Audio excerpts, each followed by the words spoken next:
Assalamualaikum warahmatullahi wabarakatuh. Selamat pagi anak soleh dan soleha. Nah, semoga kita semua selalu diberikan kesehatan. Baiklah, hari ini kita akan melanjutkan pembelajaran kita yang kemarin, yaitu tema 5, pengalamanku, subtema 1, pengalamanku di rumah. Nah, sebelum kita mulai pembelajaran kita pada hari ini, seperti biasa, kita membaca doa sebelum belajar. Nah, anak soleh, duduk yang rapi, angkat kedua tangannya. Kita membaca doa sebelum belajar. A'udzu billahi minasyaitonir rajim. Bismillahirrahmanirrahim. Rabbi zidni ilman warzuqni fahman. Yang artinya, ya Allah, tambahkanlah ilmu dan pemahaman yang baik. Nah, amin ya robbal alamin.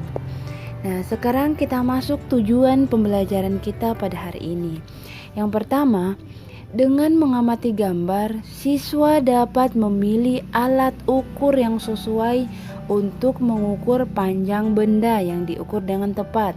Yang kedua, dengan memilih beberapa gambar yang berkaitan dengan sila pertama Pancasila, siswa dapat menunjukkan contoh perilaku di rumah yang sesuai dengan sila pertama Pancasila. Nah, baiklah, sekarang kita lanjut pembelajaran kita. Nah, ayo mengamati. Beni ditugaskan mengukur benda. Benda tersebut tidak dapat diukur dengan satu penggaris. Beni mengukur benda lebih panjang dari penggaris. Nah, sebelumnya anak soleh dan soleha sudah mempelajari ya cara mengukur panjang benda dengan menggunakan penggaris. Nah, Beni bertanya kepada kakaknya, "Kak, Beni ingin mengukur piano, tetapi pianonya panjang. Alat apa yang dapat digunakan?" Lalu kakak Beni menjawab, "Beni dapat menggunakan penggaris. Beni dapat juga menggunakan meteran. Karena bendanya lebih panjang dari penggaris, maka gunakan meteran." Nah, anak soleh, jadi alat ukur untuk mengukur benda di sini ada penggaris dan meteran. Apa perbedaannya penggaris dan meteran? Penggaris digunakan untuk mengukur panjang benda yang pendek-pendek saja. Yang contohnya penggaris seperti yang di bawah, dari angka 0 sampai 18. Itu yang terdapat pada mistar. Nah, sedangkan meteran digunakan untuk mengukur benda yang lebih panjang dari penggaris. Contohnya ada di bagian kanan. Nah, itu dapat panjangnya sampai 100, 200, 500. Nah, sedangkan penggaris panjangnya biasa hanya sampai 20 cm, sedangkan meteran melebihi 20 cm, bahkan ada yang 500, 400, 200. Jadi beda ya penggaris dan meteran. Nah, ayo membaca. Beni bertanya, "Kak, Beni mau bertanya, bagaimana cara menggunakan meteran?" "Ya, tanya tentang apa?" Kakaknya menjawab, "Caranya sama dengan menggunakan penggaris.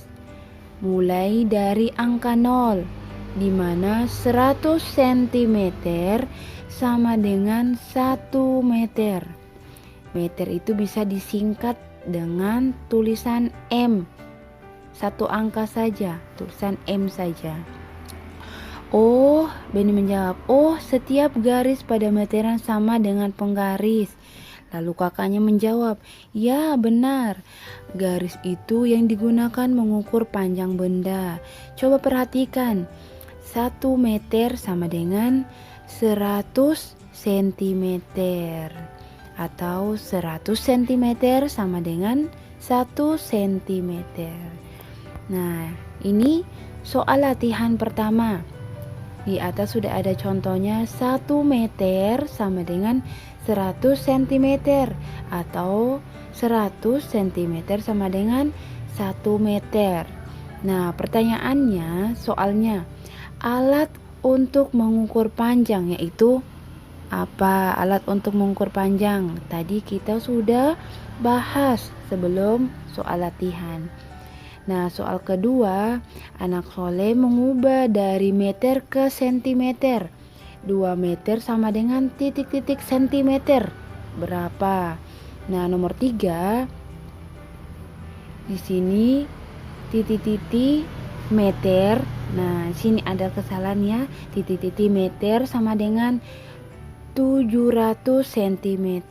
Jadi anak soleh tentukan dulu meternya berapa. Nah, sentimeternya sudah ada. Kita lanjut pembelajaran. Nah, gambar pada di samping kiri. Di sini ada Beni dan ayahnya sedang bermain kuda-kuda. Nah, kita membaca.